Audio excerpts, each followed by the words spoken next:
bentengi akidahmu. Al-Imam Al-Haddad pada akhirnya mengingatkan kepada kita, wahai saudaraku, katanya, hendaklah setiap muslim membentengi akidahnya dengan memelihara salah satu akidah para imam yang telah disepakati atas kemuliaannya dan keteguhannya dalam ilmu agama, yaitu akidah Al-Imam Abul Hasan Al-Asy'ari atau Al-Imam Abu Mansur Al-Maturidi. Itu akidah Ahlussunnah wal Jamaah. Ya salah satu, ya Imam Abul Hasan Al-Asy'ari dengan dua laluan yang saya sebutkan tadi, imma tafwid ataupun ta'wil, ataupun Al-Imam Abu Mansur Al-Maturidi, yang kita alhamdulillah di Malaysia ini adalah yang menjadi penjelasan daripada jabatan-jabatan agama tentang akidah Ahlussunnah wal Jamaah adalah Al-Imam Abul Hasan Al-Asy'ari dan juga Al-Imam Abu Mansur Al-Maturidi. Aku tidak maksudkan melainkan mana yang sepadan dengan akidah yang sudah terkumpul dengan jelas, jauh daripada hal-hal yang syubhah, yakni mengelirukan, bersih daripada perkara-perkara yang mengelirukan, seperti akidah Imam Al-Ghazali radhiyallahu anhu yang tertera pada fasal pertama daripada kitab Qawaidu Al-Aqaid. Ada tulisan dari Imam Al-Ghazali namanya Qawaid Al-Aqaid, dan kitab induknya Ihya Ulumuddin, di situ pun termaktub juga ilmu akidah atau ilmu kalam. Hendaklah anda mempelajari buku ini, katanya. Kemudian jika anda ingin menambah lagi, bolehlah anda melihat kepada risalah Qudsiyah yang ditulis juga oleh beliau, yang tertera pula pada fasal ketiga daripada kitabnya yang tersebut di atas. Tetapi ingatlah nasihatku ini, katanya, jangan sampai tergopoh gapah memperdalami ilmu kalam.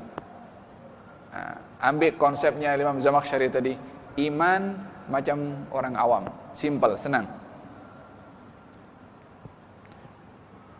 Kalau ditanya Allah itu, kadang-kadang orang menimbulkan persoalan besar, bikin pening orang awam.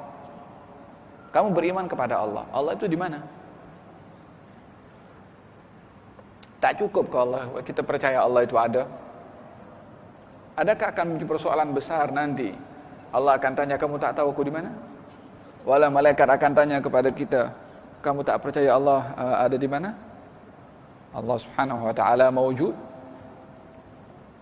Tanpa kita nak tahu pun keadaan Allah berada di mana, bukan menjejaskan kepada kita punya akidah. Yang penting meyakini Allah wujud dan tidak ada keserupaan bagi Allah, dan maha suci Allah daripada segala kekurangan.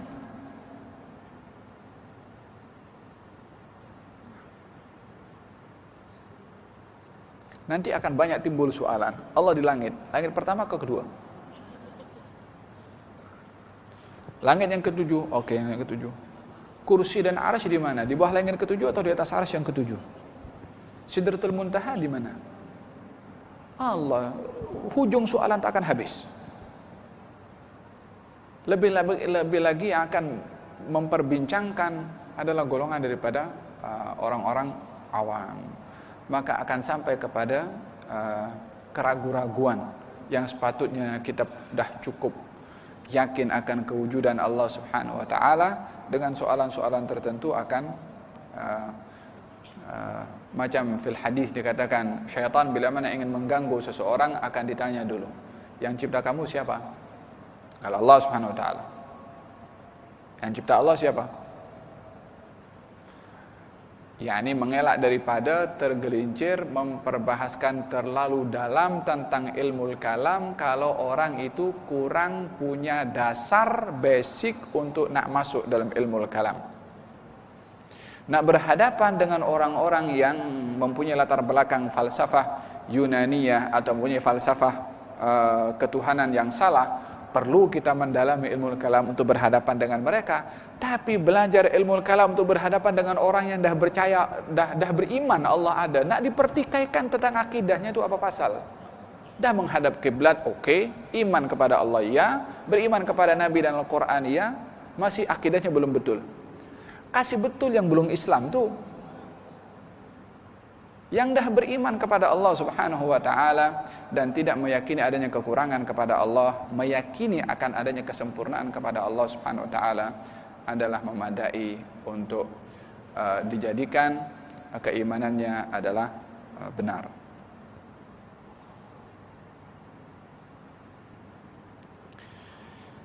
Dan jangan memperbanyak menelitinya karena bertujuan hendak mentahqiqkan ma'rifatullah.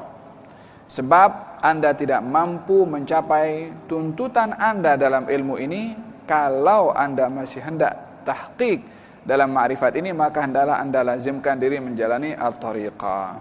Ini pun juga menjadi satu kekeliruan kepada sebahagian golongan. Apa katanya? Kita dalam agama ini ada hakikat, ada syariat, ada ma'rifat, ada hakikat, ada syariat. So kita yang belajar ini adalah syariat.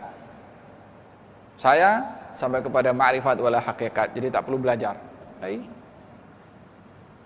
Macam mana boleh sampai kepada hakikat tanpa dia belajar syariat?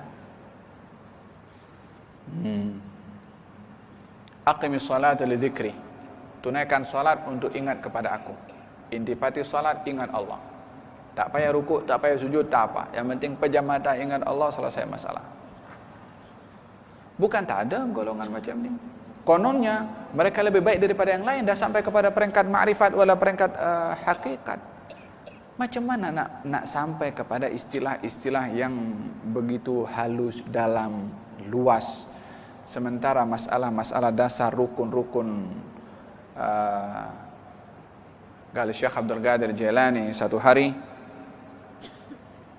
dia tengah berada dalam satu gelap malam, kemudian dinampak ada satu cahaya dan mengatakan, Abdi Abdul Qadir, wahai hambaku Abdul Qadir, ana rabbuk, aku adalah Tuhanmu.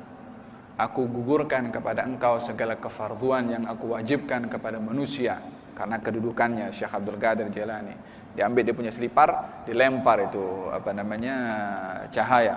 Qala ikhsa ya la'in, pergilah kamu wahai orang yang dilaknat. Terus hilang itu cahaya. Itu cahaya iblis. Nak mengelirukan hambanya dengan diangkat sampai tinggi, seakan-akan sudah sampai kepada kedudukannya begitu hebat dan digugurkan kefarduan. Kata Syekh Abdul Qadir mengatakan, kefarduan itu tidak gugur kepada Rasulullah, macam mana boleh gugur kepada saya? Zaman kita sekarang orang-orang yang terkadang kononnya nak ambil dalam tasawuf atau nak ambil jalan menuju ke tasawuf, tapi tak belajar, tak berguru. Gurunya adalah kitabnya, wala gurunya daripada tangga 1 nak naik tangga ke 100 itu. Mana boleh sampai? Banyak yang keliru, kononnya berada dalam jalan yang benar tanpa merujuk kepada dasar-dasar disiplin-disiplin ilmu. Mulailah segala sesuatu daripada yang basic.